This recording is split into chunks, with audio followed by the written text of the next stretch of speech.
No niin, mä meinaan nyt kuulkaas lähteä katsastamaan tätä antaraa ja en kylläkään odota saamani leimaa vielä, koska mä en ole saanut selvitetty, että mistä se etupään kolina täällä tulee. Mä oon sitä tässä rautakangeellakin koettanut väännellä näitä ja mä saan sen kyllä klonksumaan kun riittävän nopeasti ja voimalla tuolta niin kuin renkaan alta sitä nostelee, mutta ei oikein ollut tässä nyt kaveria apuna, niin mä en ole saanut sitten oikein kiinni, että mistä se ääni sieltä sitten tulee, mutta molemmilta puolilta se mun mielestä kuuluu.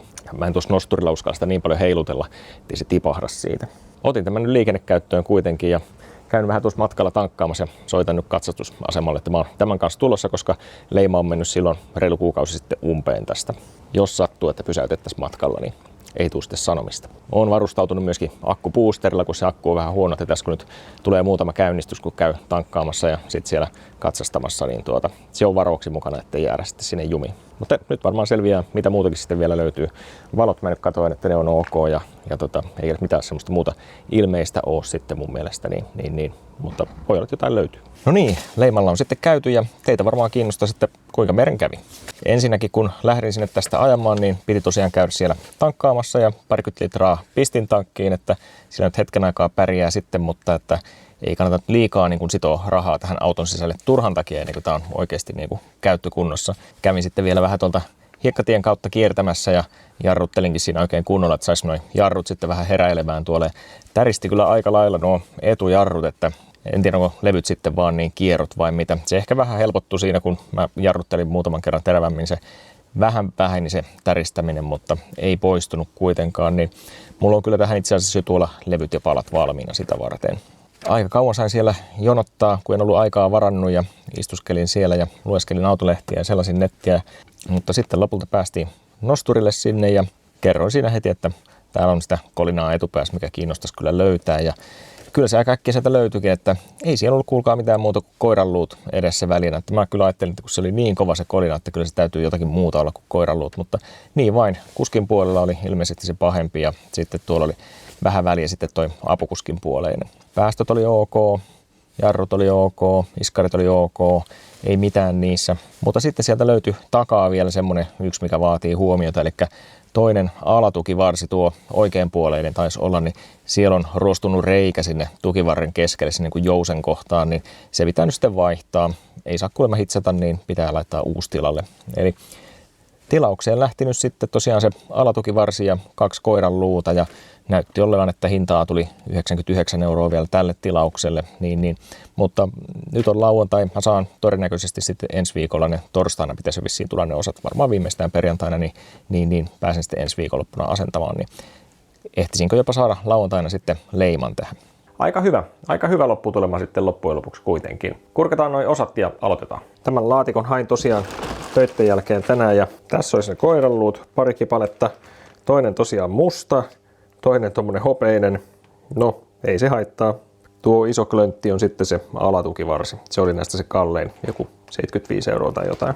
Nämä oli kyllä veikeet tosiaan, että nämä on siis samalta valmistajalta, kumpikin on siis tämä mikä Blueprint on molempien valmistaja, mutta eri väriset ja ne oli eri osanumerolla se vasen ja oikea ja yleensä mun mielestä ne on niinku ihan samanlaiset nämä koiranluut niinku molemmin puolin, mutta en mä uskaltanut luottaa siihen, koska kerran siellä oli ihan siinä Opelin listassakin eri osanumerot niille, niin niissä voi oikeasti olla joku ero, mutta mä ajattelin sitä kuvista, että tuskin ne nyt oikeasti on eri väriset sitten oikeasti nämä, mutta kyllä ne oli. No, se on sitten niin. Kokeillaan ensin, lähtisikö se vaan tällä. Ei varmaan.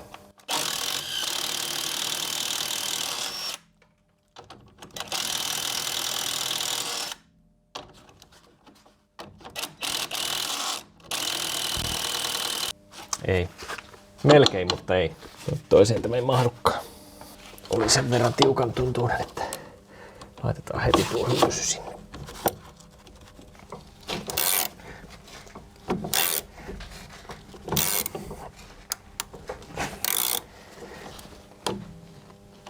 Pidetään yhteen. Mahtuisiko tuonne jopa nämä tuonne väliin? Ei aivan. Ei aivan. Joo, mahtuu.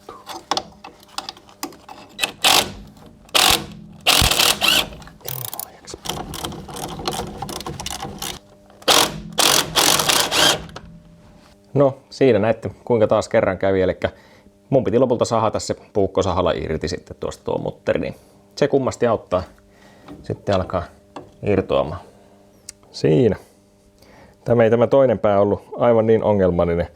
Mä sain sen ihan vaan sitten käsityökaluilla sieltä irti. Piti kyllä nitkuttaa aika pientä nitkutusta ja vähän otti voimillekin, mutta kyllä se tuli. No koska niin kuin on huomattu, niin tässä autossa pitää olla näitä patenttia aina joka asiassa, niin täällä toisella puolella tämä koiranluun yläkiinnitys oli tämmöinen, että en tiedä sitten, onko tässä niin kuin tullut sitä kolinaa vähän ja sitten on todettu, että no, voisiko se kolista vähemmän, jos siihen laittaisi toisenkin mutterin. No enpä tiedä, mutta en ole tuollaistakaan ennen nähnyt, niin ei siinä, otetaan pois. No nyt on koiranluut vaihdettu, kylläpä jotenkin työllisti taas aika lailla. Jotenkin etukäteen ajattelin, että se on vartin homma, kun vaihtaa nuo koiranluut, mutta sainpahan taas menemään aika lailla. Mutta 2-3 on kunnossa ja nyt se alatukivarsi vielä sinne taakse sitten. Niin mä en ole vielä kertonut tätä mun aikataulupainetta tässä taas jälleen kerran, eli perjantai-ilta nyt on kello, taitaa olla yli 9 tässä mulla on kyllä sinänsä aikaa, tässä muu perhe on tuolla vähän reissussa, niin mä voin tehdä tätä niin kauan kuin huvittaa. Mutta joka tapauksessa lauantaina huomenna on katsastusasema auki tuossa, olisiko se jonkin 1-2 auki, niin siinä aikaikkunassa mun pitäisi nyt sitten käydä tämä leimaamassa, eli ei mulla siinä aamupäivästä nyt aivan mahdottomasti ole aikaa, mieluusti koittaisin saada aika hyvää mallia nyt tässä illan aikana tämän jo, niin sen takia tässä nyt vähän välillä meinaa tulla hiki. Eli tänne kuskin puolelle tuli tämä kiiltävä kepakko. Voi, sehän on vallan hieno kyllä erottaa, että on uutta osaa laitettu. Ei tarvitse katsurinkaan muuta kuin vähän tuolta lokarin kulmasta vähän kurkata, että onpas hieno osa. Kyllä täällä apukuskin puolella nyt tunnistaa, että tuohon on uutta laitettu, mutta olisi täällä ollut kiva, jos tää olisi kans ollut semmoinen kiiltävä. No, kaikkea ei voi aina saada näköjään. Mutta täällä olisi sitten tämä alatukivarsi täällä takana. Katsotaanpas nähdäänkö siihen ongelmapaikkaan. Kai me nähdään. Täältä näin. Niin tuolla on tosiaan reikä tuolla niin kuin keskellä tuota kuppia, mihinkä se jousen alapää tulee, niin se ei kuulemma näyttänyt hyvältä siellä. Niin tämä sitten menee vaihtoon koko tämä osa tästä näin. Näin tuosta. Ja tässä kun aihetta tutkii, niin siellä on kiinnityspulttia tuolla ja sitten on tietysti tuolla ja joudun irrottelemaan tuon koiranluunkin, minkä on sinne jo laittanut ja ottaa tuo iskari tuosta irti kans ja näin. Ja ajattelisin, että eikö tämä nyt mene ilman jousipuristimia, että aukoo täältä ensin kaikki täältä päästä ja sitten vaikka tunkin avulla laskee tukivartta niin kuin täältä päin alaspäin. Tänne ei se nyt varmaan edes tarvitse laittaa mitään alle, eiköhän se on sen verran löysällä tuo jousi siinä. Ja sitten tuolta päästä viimeinen pultti irti tuolta ja sitten vaan tosiaan takaisin laittaisi niin käänteisesti ja tarvittaisi sitten vähän tunkilla nostaa täältä, että saa sitten noin niin kuin täältä navan päästä pultit kiinni. Niin mä luulen, että se voisi ehkä mennä. No nyt on se alatukivarsikin sieltä revitty pois. Se tuli, niin kuin ne ekat pultit tuli kaikki tosi helposti. Tuntuu, että tämähän on aivan näppärää, mutta se viimeinen oli vähän takkunen sitten. Mutta mennäpä katsomaan.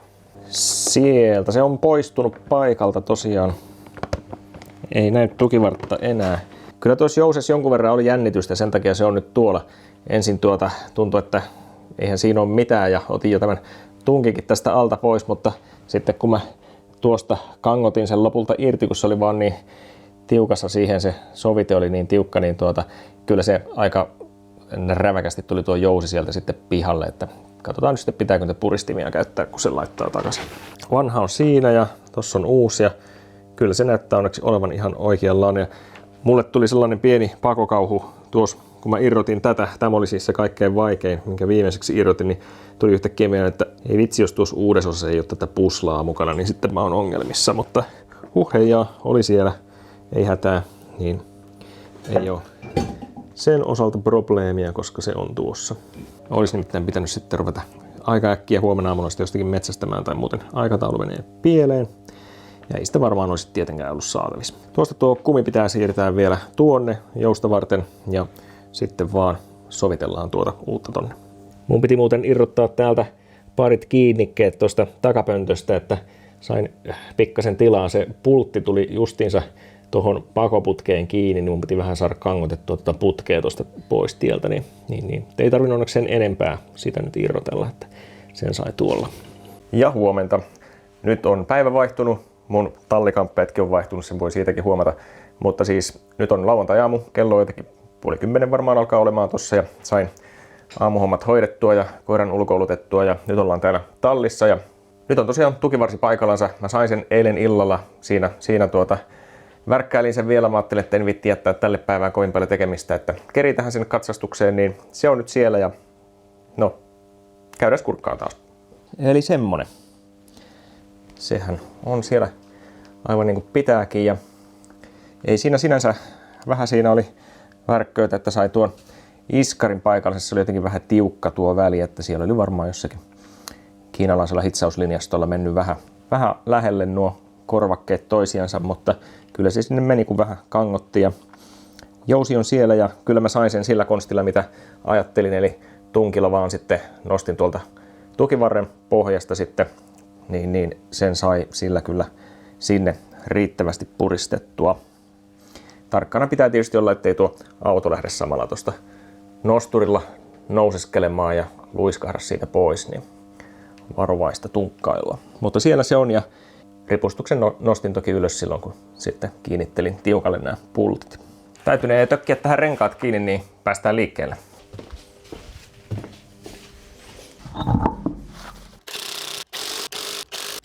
Pudotellaan lötköpötkö pyörillensä. Taitaa siellä olla pyörät sun muut suurin piirtein paikoillansa.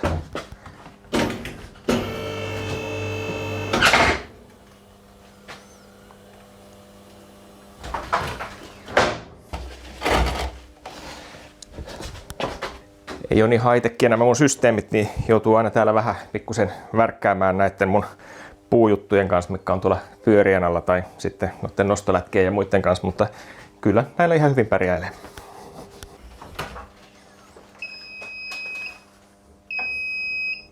No kyllä mun pitää ehkä täällä auton sisälläkin vähän siistiä vielä paikkoja ennen kuin kehtaan tätä viedä näytille. Kun mulla on vähän täällä purettuna tätä, mä tuon radiohärpättimen kyllä on tuohon jo suurin piirtein työntänyt paikallensa, mutta muuten on vielä vähän ruman näköinen, niin en tiedä sinänsä haittaako tää katsastusta mitään, mutta mä nyt kehtaa viedä tällaisena, niin mä vähän laitan näitä paremmin.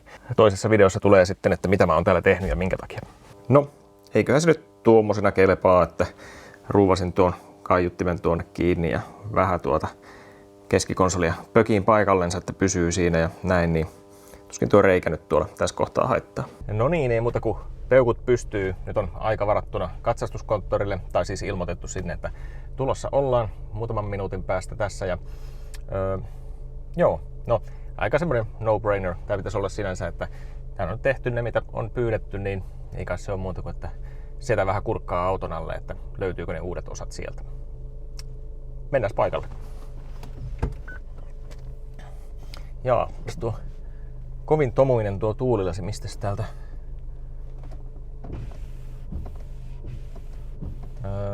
Sieltä tuu mitään. Se tuosta? Joo, tuosta sai pestyä lasia. No, nyt tuli pestyä takalasikin näköjään. On tässä kaikenmoisia hienouksia. Vähän huonosti tuohon jää yksi raita tuohon tuulilasiin, mutta ei se nyt niin kauheasti tässä kohtaa haittaa. Lähdetään kurvailemaan.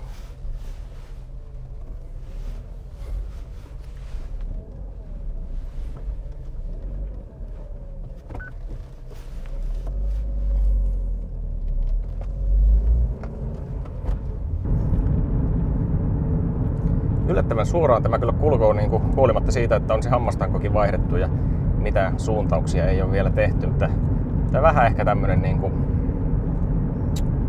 en tiedä miten tätä kuvailisi. Pikkasen tämmönen tunnoton tää ohjaus on ja ei oikein keskitä hyvin. Ja, kyllä tässä varmasti kulmissa on tekemistä, mutta murehditaan sitä nyt sitten vasta tuossa hetken päästä, jos sen aika tulee. Niin nyt haetaan ensin sitä ajoaikaa ja katsotaan sitten loput. Joo, pitää kyllä putsata sitä pakosarjaa vielä. Ja se alkaa tuo öljynkäry tulemaan tänne hyttiin heti kun vähän ajaa. Siellä on sen verran paljon sitä vanhaa sotkua vielä, mikä käryää siellä. Niin meillä on edelleen muu perhe Helsingissä, ne tulee vasta illalla sieltä. Käyn sitten junalta poimimassa tuossa. Niin. Mulla on tässä nyt tämän päivän aikaa värkätä vielä kaikennäköistä muutakin. No joo, kyllähän sieltä leima kuulkaa pätkähti. Ja katsastussetä sanoi, että se on oikein hyvä. Meinasin lisätä, että tarkoitat varmaan niin kuin, että tältä osin, mutta me voidaan leikkiä, että se oli niin kuin tätä koko autoa koskeva kommentti. Onks mun peili vinossa? No. Täällä on niin kiva sää, että vähän tuntuu, että tekis mieli mennä jätskille nyt leiman kunniaksi, mutta alkaa olla meikäläisen lounasaika käsillä, niin ehkä mä en nyt pilaa ruokahalua sillä, vaan menen tekemään jotakin syötävää tässä, mutta että ihan kiva. Aurinko paistaa, Opelissa on leima, mutta hei, tämä projekti lopu, että vielä jatkuu. Nythän ollaan tavallaan niin kuin siinä kohdassa, missä mä niin kuin ajattelin, että oltaisiin aika nopeasti, niin kuin, kun mä tämän auton ostin, että nyt olisi enää tavallaan niin kuin se ulkokuoren hierominen ehkä, ja varsinkin se iso lommo tuolla ovessa, mikä nyt oli semmoinen niin kuin selkeä juttu, että ehkä se alkuajatus oli, että joo, mä vaan fiksaan pikaisesti ton takaluukun ongelmat ja vähän huoltoa ja näin, mutta kyllä tässä vaan yllättävän kauan on mennyt aikaa, että ei ole enää lumimaas niin kuin oli silloin, kun tämä auto haettiin, vaikka tietysti nämä nyt niin kuin videot teidän näkökulmasta ei tule niin reaaliajassa, että teidän on vaikea hahmottaa, mutta mä oikein muista, mitähän se oli. No alkuvuonna se oli jotakin tammi-helmikuuta, kun mä oon tämän käynyt hakemassa silloin ja nyt eletään toukokuuta tässä kohtaa. Mutta ei se toisaalta aivan huonokaan lopputulema ole ja pitää muistaa, että mä oon kuitenkin tämmönen niin kuin töissä käyvä perheenisä, jolla on hyvinkin rajallisesti tätä aikaa, niin en mä nyt sillä lailla tätä aikataulullisesti pahana pidä, mutta nyt alkaa vielä se hifistely sitten, että saadaan tästä jotakin kivaa tehtyä ja en vieläkään tiedä, mitä tästä autosta niin kuin tulee lopulta ja kauanko tää mulla on, mutta sen mä tiedän, että ihan hyviä videoita on tulossa edelleen, testauksia ja kaiken näköistä itsellekin uutta juttua, niin ehdottomasti kannattaa projektia siis edelleen seurata.